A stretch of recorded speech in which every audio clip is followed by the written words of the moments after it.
All right, today we're going to be torture testing the 11-inch MacBook Air. This is obviously the portable version, the one that's meant to be tossed into a bag, taken through the airport, and the one that's most likely to suffer some unfortunate accidents.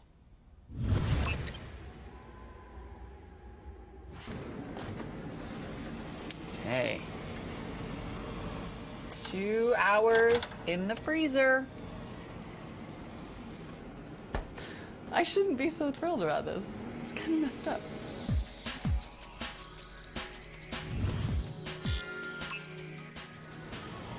Oh, it is iced over. Oh, look at that. Also, it's so cold that I can barely touch it. Woo! It's pretty thick ice. All right.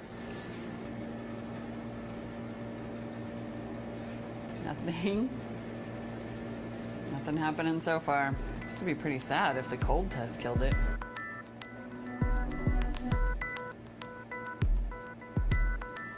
All right, well, right now it doesn't come on. We're gonna let it thaw, literally thaw for, I don't know, 20, 30 minutes or so and see what we get.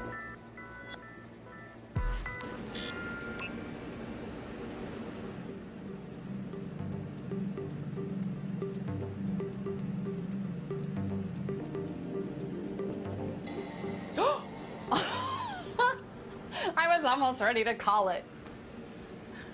Woo. Okay, it's back. And it's working. Whew. That was a squeaker, but it passed the cold test.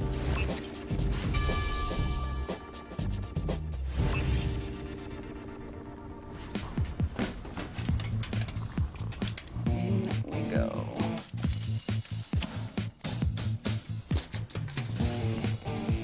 Off we go.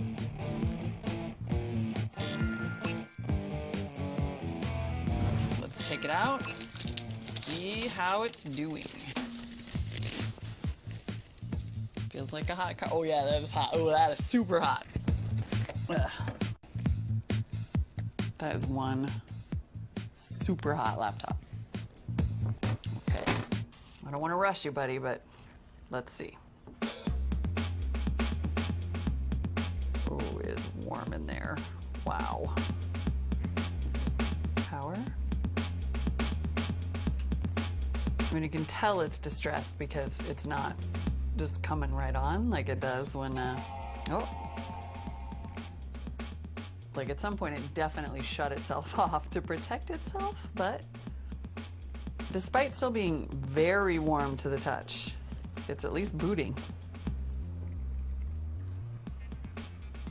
It actually smells a little burnt and the fan just kicked on. But other than that, I think we have a winner.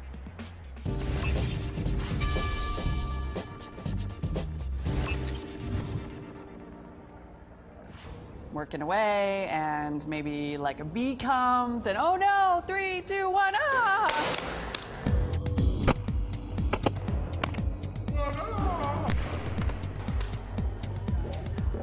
It's totally fine. It's fine.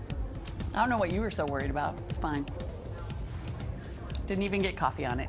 Let's actually check it for scratches. Nope. Couple little dings here, but nothing serious. 3, 2, 1. Oh no! God! I see a dent.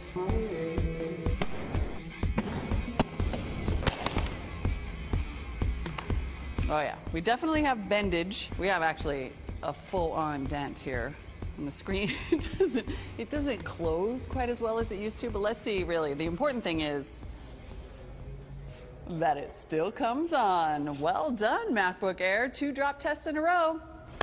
Not a problem, other than the dent.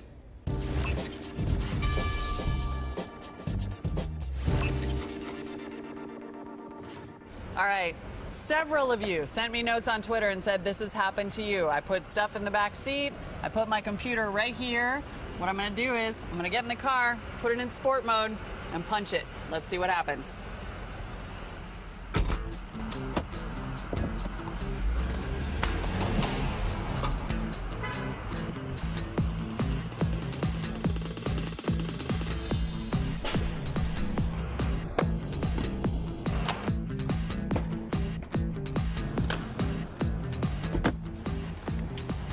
Oh no, I drove away without my laptop.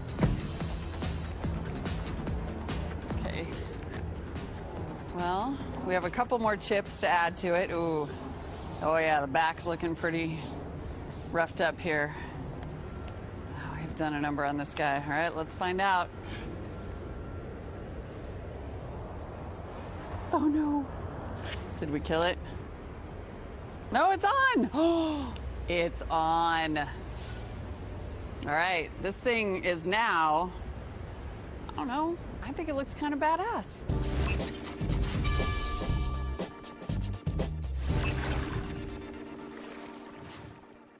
So we've been setting up for our water test, and I've been assessing the damage a little bit to our MacBook, which I think might make the water test maybe even more unfair because there's a lot more places for the water to get in than there used to be. You can see that the lid has bent a little bit, so it doesn't close quite as tightly. You can also see that the bottom panel has come pretty loose, so we might be letting in a little more water there. There's chips all along the back here. This is definitely the most damage that we have ever caused to a gadget, but it's still functioning fine, which I think is pretty impressive. And 3, 2, 1.